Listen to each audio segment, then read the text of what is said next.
My husband spent our entire savings on crypto without telling me and lost everything. When I found out, he said, "It's just money. We'll make more." I didn't say a word, but what I did next changed our lives forever. I discovered it on a Tuesday morning while Kevin was at work. I was paying our daughter Lily's medical bills when I noticed our savings account balance, $341.27. Just the day before, it had been $249,183.54, our entire life savings, including Lily's medical fund for her ongoing treatment. My hands started shaking so badly I dropped my phone, cracking the screen I couldn't afford to replace. At first, I thought it must be a mistake, a bank error, identity theft, anything but what I feared. I called the bank in a panic, and that's when the customer service rep confirmed my worst nightmare: 6 separate transfers over the past month to various crypto exchanges. All authorized by Kevin, all without a single word to me. I sat there at our kitchen island, staring at the Mickey Mouse clock Lily had picked out last year at Disney, a trip we'd saved 3 years for. The second hand ticked mockingly as my world collapsed. Almost $250,000 gone. The money for Lily's treatments gone. Our emergency fund gone. The down payment for a house with better accessibility for Lily's wheelchair gone. I wish I could say I was surprised, but the truth is, this was just the spectacular finale to Kevin's lifelong obsession with get-rich-quick schemes. Only this time he'd bet everything we had and lost. When Kevin came home that night, I was waiting. He walked in with a Whataburger bag and his usual cheerful whistle, like nothing was wrong. Like he hadn't just obliterated our financial security and our daughter's healthcare fund. "Hey, babe," he said casually, tossing his keys on the counter. "Where's Lily?" "At my mom's," I replied, my voice eerily calm. "We need to talk." His expression shifted slightly. Wariness, not guilt. I slid my laptop across the kitchen island, showing the decimated account balance. "What did you do, Kevin?" He froze for a second, then his shoulders relaxed. He actually smiled. "Oh, that? Yeah, I've been meaning to tell you about that. It's a temporary setback." "A temporary setback?" My voice was barely above a whisper. "Our entire savings, Lily's medical fund, everything. Look, the timing was perfect. Everyone says crypto is going to explode again, and we had all this money just sitting there doing nothing." He took a bite of his burger, chewing nonchalantly. "It's just money, babe. We'll make more. Just money." The air left my lungs. Just money that meant my daughter's treatments. Just money that meant security and safety and a future.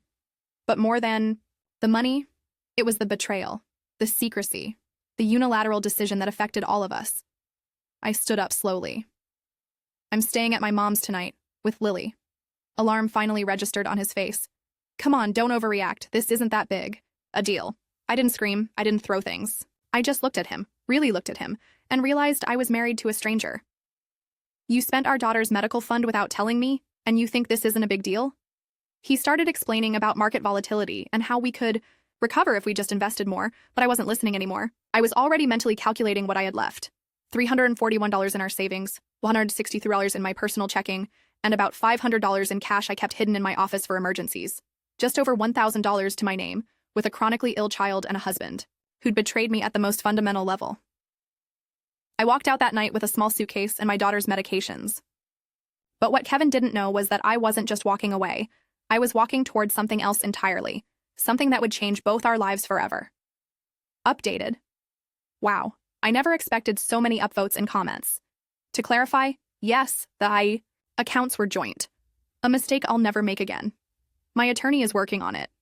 Some asked if I'd seen warning signs. Honestly, looking back, they were flashing in neon.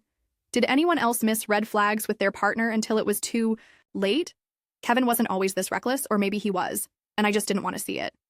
We met at UT Austin my senior year. He was charming, ambitious, and full of dreams. I was the practical one, the steady one, with color-coded planners and a 5-year financial roadmap. We balanced each other out, I thought. His spontaneity kept me from becoming too rigid. My stability kept us afloat. The first red flag appeared 3 months after we got married. Kevin quit his steady marketing job to join a friend's startup. No discussion, no plan. He just came home one day with a bottle of champagne and an announcement. The startup failed 6 months later, and we lived on my salary and ramen for the rest of that year. Then came the MLM phase, then house flipping after watching too much HGTV, then day trading. Each venture ended the same way. Initial excitement, reckless spending, inevitable failure, and me picking up the pieces. But somehow we survived. I became an expert at damage control, building our savings back up bit by bit after each of his investments went south. When I got pregnant with Lily, I thought things would change. They did, briefly. Kevin got a stable job at a tech company, contributed to our savings, and seemed to embrace responsible adulthood. For almost 2 years, I relaxed my vigilance. Maybe he really had changed. Then came Lily's diagnosis at 18 months old. Juvenile arthritis, not terminal but chronic, painful, and expensive to manage. The medical bills started piling up. Specialists, medications, physical therapy, special equipment. Our insurance covered some, but not nearly enough. I took on extra. Accounting clients on weekends. I cut every non-essential expense. I tracked every penny. Meanwhile, Kevin started spending more time on his phone, distracted and distant. I assumed it was his way of dealing with Lily's condition. Everyone copes differently, right? I never imagined he was diving headfirst into crypto forums and Discord channels, planning his next big move while our daughter struggled to walk without pain. The night before I discovered the empty accounts, Kevin had seemed unusually upbeat. He'd brought home a new iPad for Lily, a $900 purchase we definitely couldn't afford. When I questioned it, he'd smiled mysteriously and said, "Don't worry so much, things are about to change for us." They certainly did, just not in the way he'd envisioned. After that initial night at my mom's, I returned home. Not for Kevin, but because living with my mother in her one-bedroom apartment wasn't sustainable for Lily. Kevin spent the first week alternating between defensive justifications, the market always rebounds, attempts to minimize, it's not like we're destitute, you're overreacting, and hollow apologies that always circled back to how we could recover if we'd just invest the little we had left. The final straw came when Lily needed her monthly injection, and our insurance refused to cover it without the copay we no longer had. I maxed out my last remaining credit card to pay for it, sitting in the Walgreens parking lot afterward, crying so hard I couldn't drive. That's when I made a decision, not out of vengeance, not out of anger, but out of pure necessity. If Kevin could gamble away our future on a whim, I could damn well build a new one from scratch. I had 3 things going for me: my accounting degree, my intimate understanding of medical billing from dealing with Lily's condition, and the pure, white-hot determination of a mother with nothing left to lose.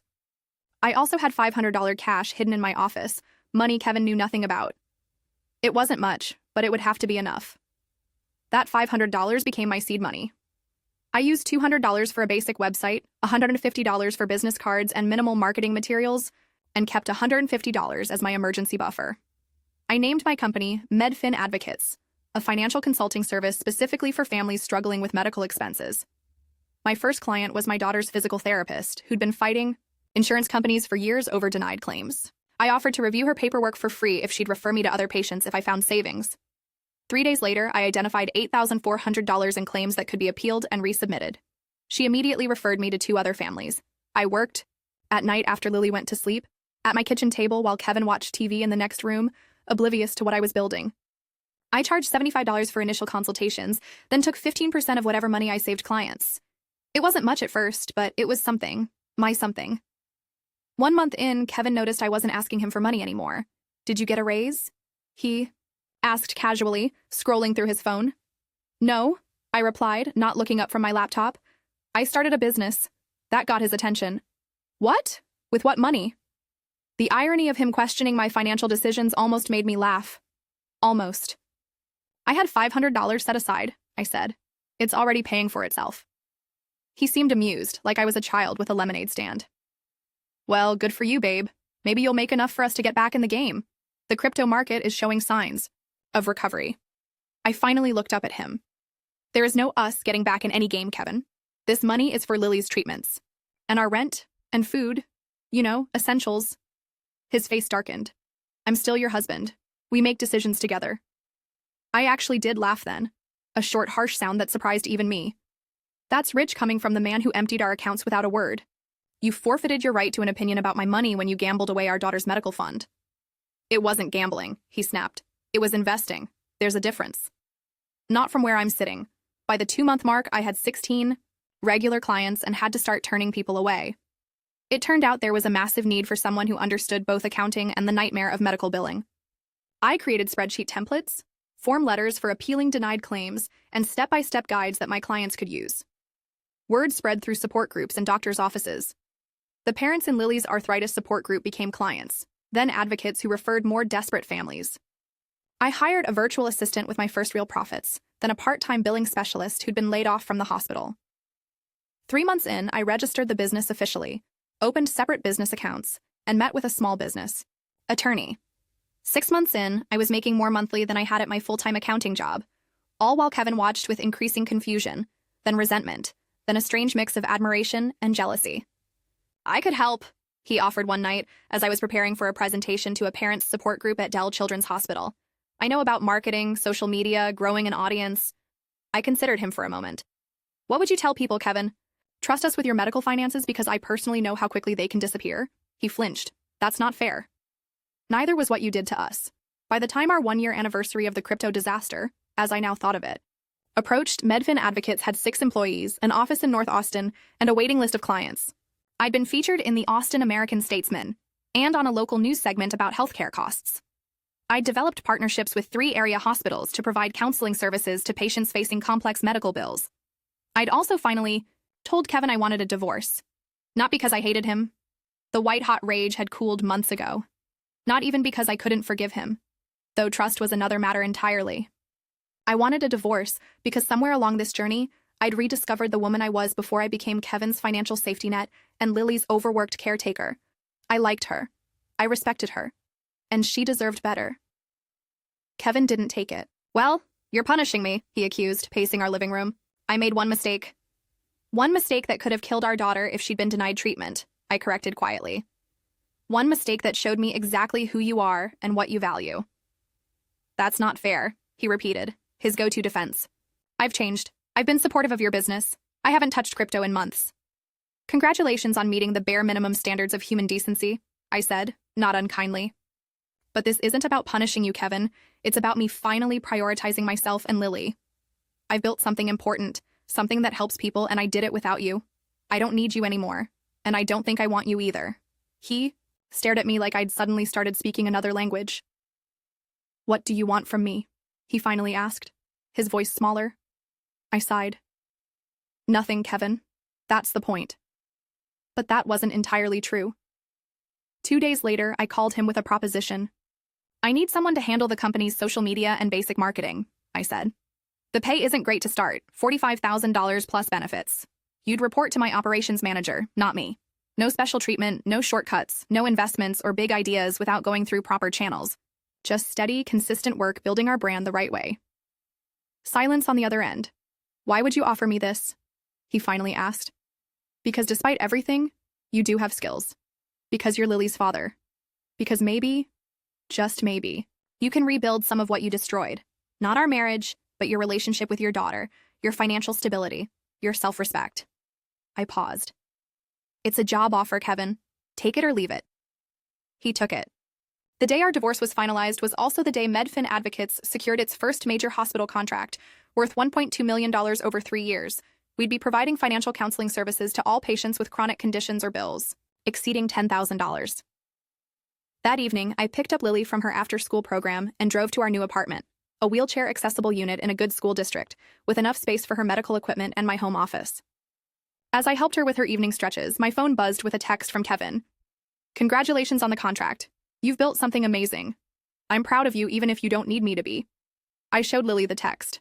"Daddy's proud of us," I told her. She looked up from her tablet, her little face serious. "I'm proud of you too, Mommy. You fixed everything. Not everything, but enough. For now, that would have to do." Updated, y'all are asking great questions. Yes, Kevin is still working for the company 2 years later. He's actually become a decent employee. Turns out structure and accountability were what he needed all along. No, we're not getting back together. Some bridges can't be rebuilt once they're burned. But we're co-parenting better. Has anyone else found their career calling through a personal crisis?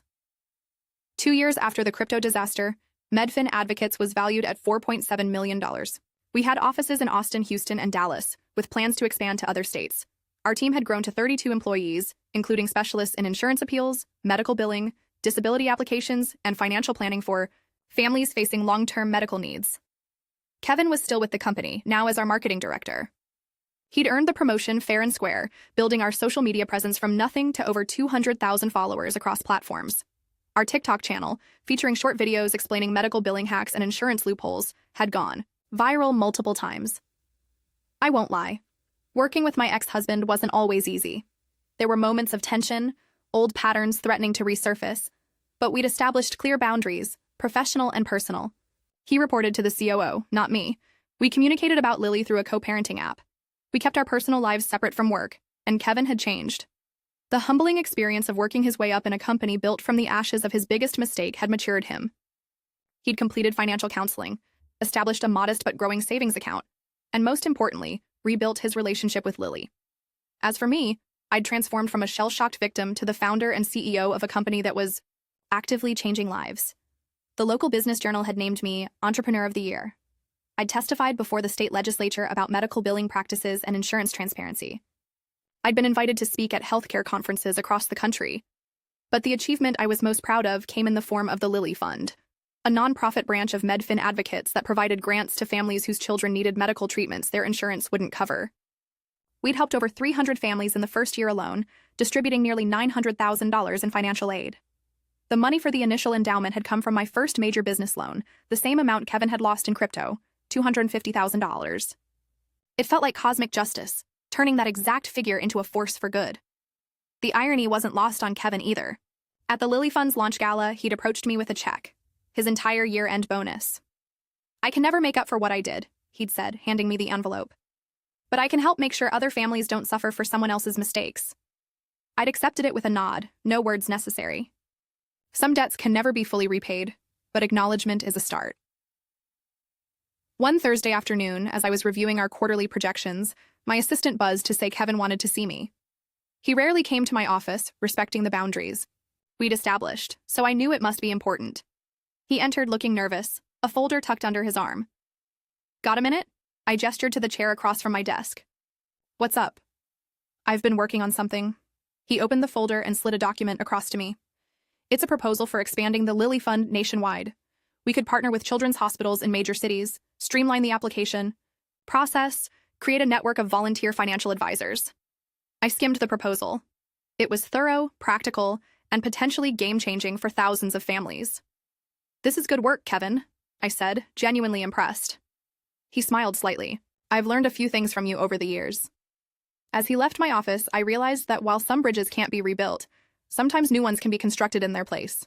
Different, perhaps stronger in some ways, serving a new purpose. 5. Years to the day after discovering our emptied savings account, I stood on a stage in New York City, accepting a National Healthcare Advocacy Award for Medfin advocates. Our company now operated in 17 states, employed over 200 people, and had helped more than 20,000 families navigate the financial maze of chronic illness. In the audience sat Lily, now 11, managing her condition with the best care money could buy. Beside her sat Kevin, applauding proudly as I thanked our team, our clients, and the healthcare workers who referred desperate families to us daily. 5 years ago, I had $500 and a desperate need to ensure my daughter's medical care, I told the crowd. Today, we're changing how families experience medical financial crisis. No parent should have to choose between treatment for their child and putting food on the table. No family should face bankruptcy because insurance decided their child's care wasn't medically necessary. This award belongs to every family who has trusted us with their most vulnerable moments. After the ceremony, Kevin approached with Lily. "Speech of the year, boss," he said with a small smile. Lily hugged me tightly. "You're like a superhero, Mom, but instead of fighting bad guys, you fight medical bills." I laughed. "I'll take that comparison any day." Later that night, Kevin and I sat in the hotel bar after Lily had gone up to her room. "I've been offered a job," he said, turning his glass slowly. "Head of marketing for a healthcare startup in California. The package is good, better than what I'm making now." I nodded, unsurprised. His work for Medfin had made him attractive to other companies. "Are you going to take it?" "I wanted to talk to you first. About Lily, about the distance." "We'll figure it out," I said. "You deserve this opportunity, Kevin." He looked at me for a long moment. "You know, losing all our money was the worst thing I've ever done, and somehow it led to the best thing that's ever happened to you. Not just to me," I corrected, "to thousands of families, to our employees, to Lily." I paused. "And in some ways, to you too." He nodded thoughtfully. "Sometimes I wonder what would have happened if I'd succeeded. If the crypto market had gone up instead of crashing. We'd probably still be together, living a comfortable but ordinary life." "Probably," I agreed. "Would you go back and change it if you could? Knowing what you know now?" I considered the question seriously. Would I trade Medfin, the Lily Fund, all we'd built, all the families? We'd helped for the comfort and security of our old life, for an intact marriage to a man who'd been willing to gamble our daughter's health. No, I said finally. I wouldn't change it. Sometimes the worst thing that happens to you leads to the best version of yourself. He raised his glass slightly, to rock bottom then. One hell of a foundation to build on. I clinked my glass against his. To rock bottom. As I flew home the next day, I thought about the long, winding path from that devastating Tuesday morning to this moment. The betrayal that had broken me had also forced me to rebuild myself, stronger and wiser. The financial disaster had birthed a mission that now helped thousands. The end of my marriage had led to the discovery of my purpose. Sometimes when life takes everything from you, it creates space for something even greater to emerge. Sometimes the worst thing that can happen becomes the best thing that could have happened.